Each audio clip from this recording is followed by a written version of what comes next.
Hello, നമസ്കാരം. നമസ്കാരം സാറേ. ഒന്ന് പരിചയപ്പെടുത്തുകയാണെങ്കിൽ നല്ലതായിരിക്കും. എൻ്റെ പേര് പ്രവീൺ എന്നാണ് എൻ്റെ പേര്.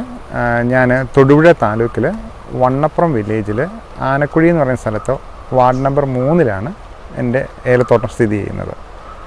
അപ്പോൾ ഇവിടെ തൊടുപുഴ താലൂക്കിൽ ഏലകൃഷി ആദ്യം ചെയ്ത വ്യക്തി എന്ന പേരിലാണല്ലോ അറിയപ്പെടുന്നത്, അല്ലേ? അതെ. ഇപ്പോൾ എത്ര നാളായി നമ്മുടെ ഏലകൃഷിയിലേക്ക് വന്നിട്ട്? ഞാനിപ്പോൾ ഒരു 3 കൊല്ലം കഴിഞ്ഞു. 3 വർഷം കഴിഞ്ഞു. ഇപ്പോഴത്തെ രീതിയിൽ ഈ താലൂക്കിൽ നമ്മൾ കേട്ടിട്ടുണ്ട്, നമ്മൾ ഹൈ റേഞ്ചിലേ ഉള്ളൂ, ഞങ്ങൾ അതിനു വേണ്ടി തന്നെ ഇവിടെ വന്നതാണ്. അപ്പം ഈ അവസ്ഥയിൽ ഇങ്ങനെ ഞങ്ങൾ ടീം തന്നെ ഈ തോട്ടത്തിന് മേൽനോട്ടം ഇപ്പോൾ ഏറ്റെടുത്തിട്ട് ഇപ്പോൾ ഒരു 1.5 മാസമായി, അല്ലേ? അപ്പം അതനുസരിച്ച് ഈ തോട്ടത്തിൽ എന്തൊക്കെ മാറ്റങ്ങളാണ് നമ്മൾ വന്നതിന് ശേഷം നിങ്ങൾക്ക് അതുകൊണ്ട് അനുഭവേദ്യമായത്? സാറ് വന്ന് ആദ്യമായിട്ട് നോക്കുന്ന സമയത്ത് നമ്മുടെ തോട്ടത്തിൽ കുറച്ച് ട്രിപ്സിൻ്റെ അറ്റാക്കും കാര്യങ്ങളൊക്കെ ഉണ്ടായിരുന്നു.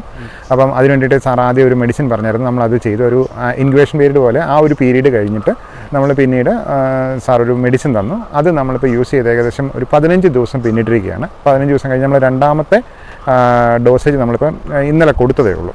അതുവരെ എത്തി നിൽക്കുന്നു നമ്മൾ കൊടുത്തുള്ളൂ. അപ്പം അതനുസരിച്ച് നോക്കുകയാണെങ്കിൽ ഇപ്പോഴത്തെ അവസ്ഥയിൽ നമുക്ക് തോട്ടത്തിൽ നേരത്തെ വന്നപ്പോൾ നമുക്കറിയാവുന്ന ഇലയെല്ലാം പഴുത്ത് വളരെ മോശമായിട്ട് നിന്നാണ്. അപ്പം ആ അവസ്ഥയിൽ നിന്ന് തോട്ടം വളരെ മനോഹരമായ രീതിയിലേക്ക് മാറി.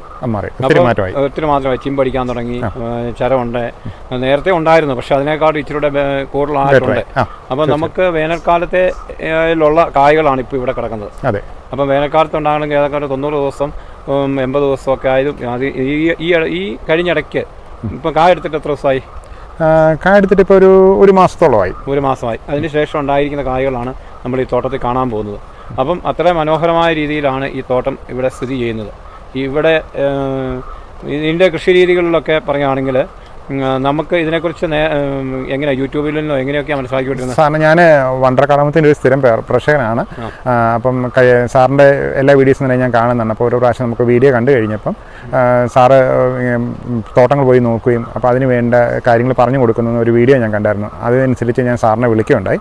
അങ്ങനെ സാറ് ഒരു 1.5 മാസങ്ങൾക്ക് മുമ്പ് സാർ ഇവിടെ വരികയും ഇതിൻ്റെ കാര്യങ്ങളൊക്കെ ഒന്ന് സ്റ്റഡി ചെയ്യുകയും അപ്പോൾ സാർ എനിക്ക് 1-2 കാര്യങ്ങൾ നിർദ്ദേശിച്ചു. അത് ആ രീതിയിൽ നമ്മളിപ്പോൾ കാര്യങ്ങൾ ചെയ്തു വരുന്നൊരു സമയമാണ് ഇപ്പോൾ. അപ്പം ഇതിൻ്റെ ഓരോ അപ്ഡേഷനും നമ്മൾ പിന്നീട് കൊടുക്കുന്നതാണ്. ഇപ്പോഴത്തെ കാര്യങ്ങൾ എന്താണെന്നൊക്കെ നമുക്ക് നേരിട്ട് കാണാവുന്നതാണ്.